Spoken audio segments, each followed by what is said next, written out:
The future of freedom in Europe is being decided today.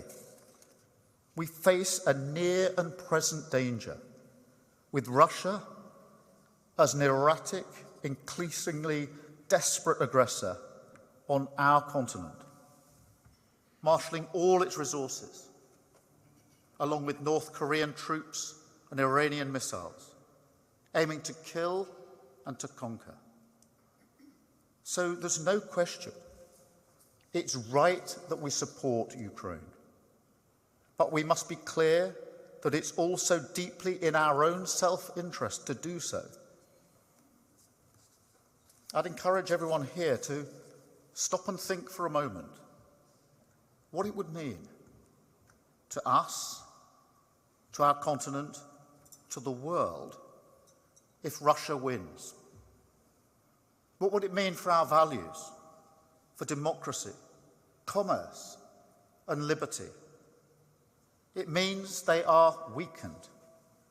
It means that other autocrats would believe they could follow in Putin's example.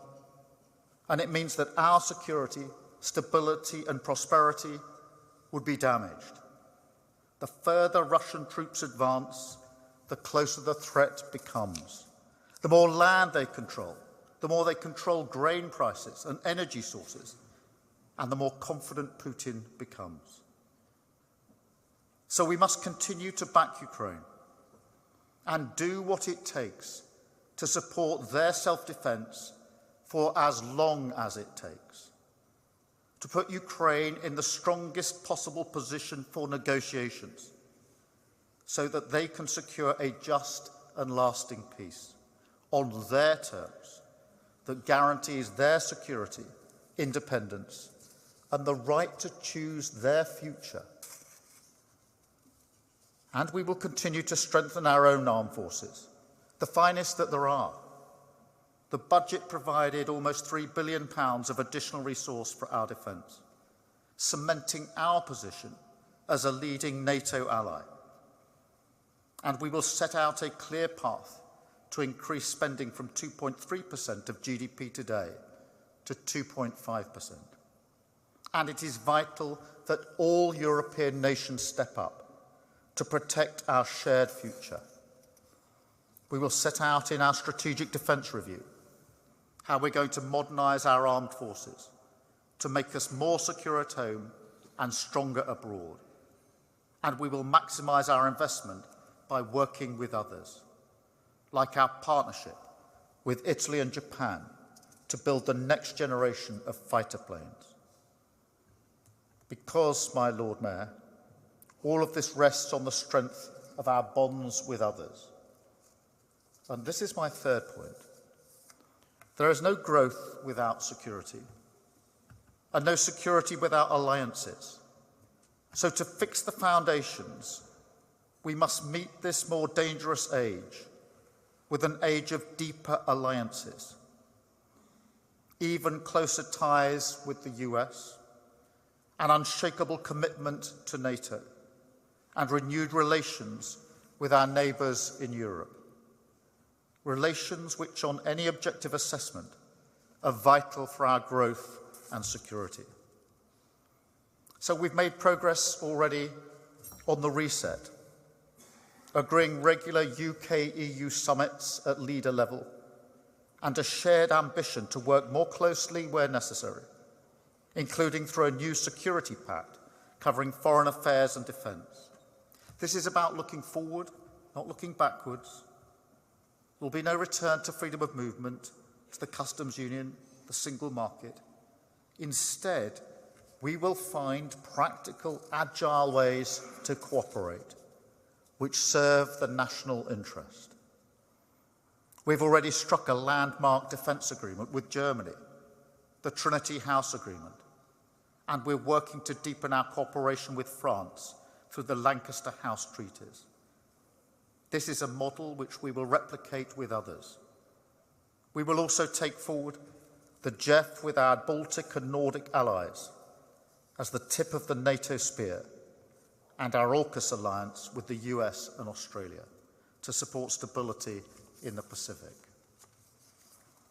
And we'll continue to work with our partners to meet global challenges, working closely with everyone from Italy to Iraq on migration, because we all know this collaboration works in bringing the criminal gangs to justice.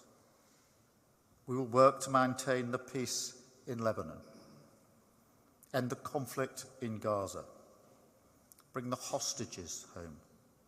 And every time I speak to the families of hostages, I consider the agony and the torture that they go through every day. And we must, of course, also increase the flow of aid to those suffering so terribly in Gaza and other conflict zones like Sudan. And in Syria, we call again on the regime and all actors to work towards a political solution to stop the fighting. On climate change, we'll strengthen our leadership even further through new partnerships like the Global Clean Power Alliance that I launched at the G20 2 weeks ago. Because the consequence of these crises rebound on us at home. And in meeting these challenges, we must be prepared to talk to a wider range of countries. It is remarkable that until I met President Xi last month, there had been no face-to-face meeting between British and Chinese leaders for 6 years. We can't simply look the other way. We need to engage, to cooperate, to compete, and to challenge on growth, on security concerns, on climate, as well, of course, as addressing our differences in a full and frank way on issues like Hong Kong, human rights, and sanctions for our parliamentarians. I'm determined to do that and to keep talking, because I believe that we are stronger when we do so. My Lord Mayor, we have so much to be proud of in this country. When it comes to our role in the world today, I want to recapture that sense of pride, to stand tall once again, to meet people's concerns, not with easy answers which don't serve anyone, but with leadership, to face up to the world as it is, shape it in our interests, and deliver more growth, more security, and stronger alliances.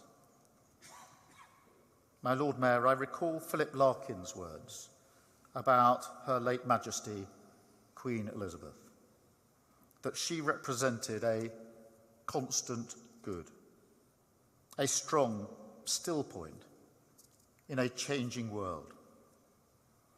I recall it because I think it also reflects Britain and the nation's role today to be a constant and responsible actor in turbulent times, to be the soundest ally, and to be determined always in everything we do, every exchange that we have with other nations, every agreement that we enter into, to deliver for the British people and show beyond doubt that Britain is back.